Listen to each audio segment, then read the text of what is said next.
السلام علیکم عزیز طلباء، آج ہم ایکسرسائز کے سوالات سولو کریں گے۔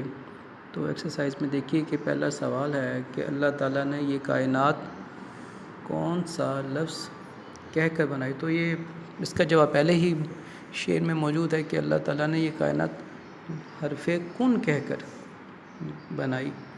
اور دوسرا سوال، اللہ تعالیٰ نے انسان کو کن نعمتوں سے نوازا ہے؟ تو یہ اللہ تعالیٰ نے انسان کو بے شمار نعمتوں سے نوازا ہے، جو چند ایک یہاں پہ بیان کی گئی ہیں، جیسے کہ اللہ تعالیٰ نے انسان کو زمین عطا فرمائی، یہ پانی عطا فرمایا، اور اس کے علاوہ پھل، سبزیاں اور کھانے کی بے شمار نعمتوں سے نوازا ہے۔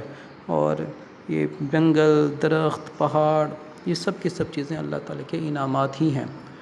دوسرا سوال دیکھیے، اجالے، اندھیرے اور خشک و تر کس کے مظاہر ہیں؟ تو یہ سب اللہ تعالیٰ کی قدرت کے مظاہر ہیں۔ حمد میں خالق کی کن مخلوقات کا ذکر ہے؟ تو یہاں پہ حمد میں 3 مخلوقات کا ذکر کیا گیا ہے۔ پہلا ہے نباتات ہے، جمادات اور حیوانات۔ اور آخری سوال دیکھیے کہ اس نظم کا خلاصہ تو وہ ہم پہلے کر چکے ہیں، دیکھیں آپ خالی جگہ دیکھیے کہ پہلی خالی جگہ ہے نظام آسمانی ہے اسی کی حکمرانی سے۔ دوسرے میں آئے گا زمین پر جلوہ آرا ہیں مظاہر، تو یہاں پہ لفظ مظاہر آئے گا۔ آگے دیکھیے کائنات اور اس کی مخلوقات کا خالق، تو اس یہاں پہ خالی جگہ میں مخلوقات آئے گا۔ اور آخری میں دیکھیے تو یہ ہے بشر کو فطرت اسلام پر پیدا کیا جس نے۔ تو بشر لفظ تلفظ آپ نے صحیح بولنا ہے، تو یہاں لفظ ہوگا بشر۔ آئیے اب MCQs دیکھیے۔ پہلا ہے نظم حمد کس شاعر کی تخلیق ہے؟ تو اس کا جواب ہے کہ حفیظ جالندھری کی تخلیق ہے۔ تو اگلا سوال دیکھیے، کائنات کا وجود اللہ تعالیٰ کے کس کا نتیجہ ہے؟ تو یہ حرف کن کا نتیجہ ہے۔ نظام آسمانی اور بہار جاودانی میں کون سی بات مشترک ہے؟ تو اس میں نظام آسمانی اور بہار جاودانی ایک ہی نظام کے عناصر ہیں۔ یہ اگلا MCQs دیکھیے، یہ عالم اللہ تعالیٰ نے کس چیز سے بھر دیا؟ تو اس کا درست جواب ہوگا مخلوقات سے بھر دیا۔ ذات باری تعالیٰ کی شان کہاں نظر آتی ہے؟ تو ذات باری تعالیٰ کی شان، یہ جو 4 اس میں آپشن دی ہوئی ہیں، اس میں سے جو 4تھ آپشن ہے وہ درست ہے کہ ان سب میں نظر آتی ہے۔ سرد و گرم، خشک و تر ہے، اجالا و تاریکی، ان سب میں اللہ تعالیٰ کی شان نظر آتی ہے۔ اور آخری MCQs دیکھیے کہ اللہ تعالیٰ نے انسان کو فطرت اسلام پر پیدا کر کے کون سا احسان کیا ہے؟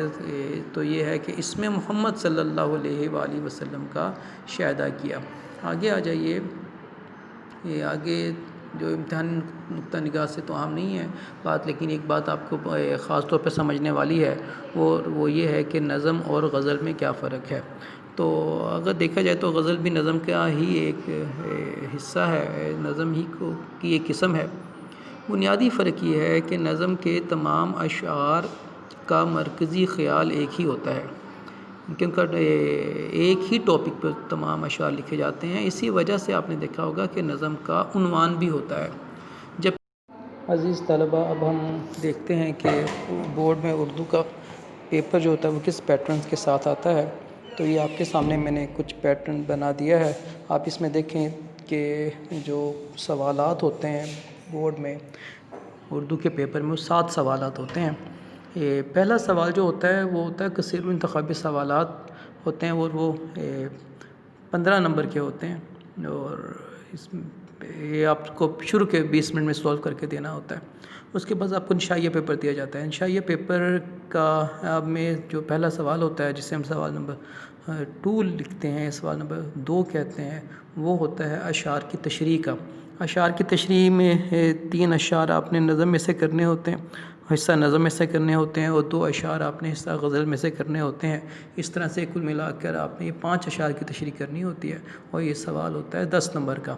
اور آگے دیکھیے، آگے نثر کی دوسرا اس سے اگلا سوال جو ہوتا ہے، سوال نمبر 3 کہیں گے.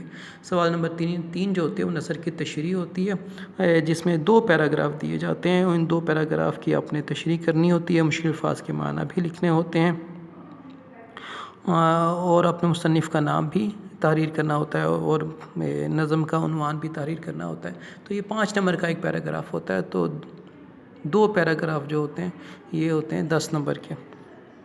آگے سوال نمبر 4 جو ہوتا ہے وہ ہوتا ہے مختصر سوالات ہوتے ہیں جن کے جوابات آپ نے تحریر کرنے ہوتے ہیں. تو 5 سوالات کے مختصر جوابات آپ نے تحریر کرنے ہوتے ہیں، اور یہ ہوتا ہے 10 نمبر کا سوال. اس سے اگلا سوال ہوتا ہے جسے ہم کہیں گے کہ سوال نمبر 5 ہے. سوال نمبر 5 جو ہوتا ہے وہ ہوتا ہے خلاصہ تحریر کرنا ہوتا ہے، نثر کا خلاصہ.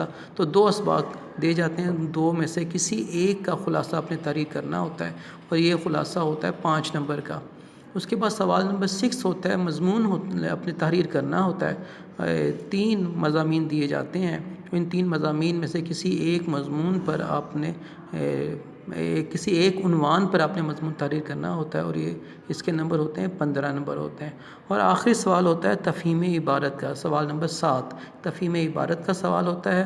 اور اس تفہیم عبارت 10 نمبر کا سوال ہوتا ہے. ایک عبارت دی جاتی ہے، اس کے نیچے 5 سوالات دیے جاتے ہیں جن کے جوابات اسی عبارت میں موجود ہوتے ہیں، اور آپ نے اس عبارت کو پڑھ کر سمجھ کر نیچے دیے گئے سوالات کے جوابات تحریر کرنے ہوتے ہیں، اور یہ سوال ہوتا ہے 10 نمبر کا. تو اس طرح سے کل ملا کر اگر آپ دیکھیں تو آپ کا جو پیپر ہوتا ہے یہ ہوتا ہے 75 مارکس کا، 75 مارکس کا پیپر ہوتا ہے.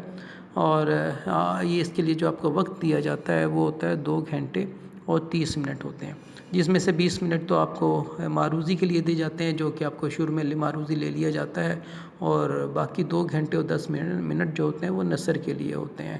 تو بڑی احتیاط سے پیپر کرنا پڑتا ہے، اور بڑی احتیاط سے پیپر کرنا چاہیے بھی. ٹائم مینجمنٹ اس میں بڑی اہم ہے. اگر آپ ٹائم مینجمنٹ نہیں کریں گے، سوال کو اس کے مناسبت کے، اس کے نمبروں کی مناسبت کے مطابق وقت نہیں دیں گے، وقت زیادہ دے دیں گے کسی سوال کو، یا کسی سوال کو زیادہ وقت دینا چاہیے لیکن اس کو وقت کم دیں گے، تو اس صورت میں آپ کا پیپر مکمل نہیں ہوگا، کیونکہ اردو میں کافی زیادہ لکھنا پڑتا ہے.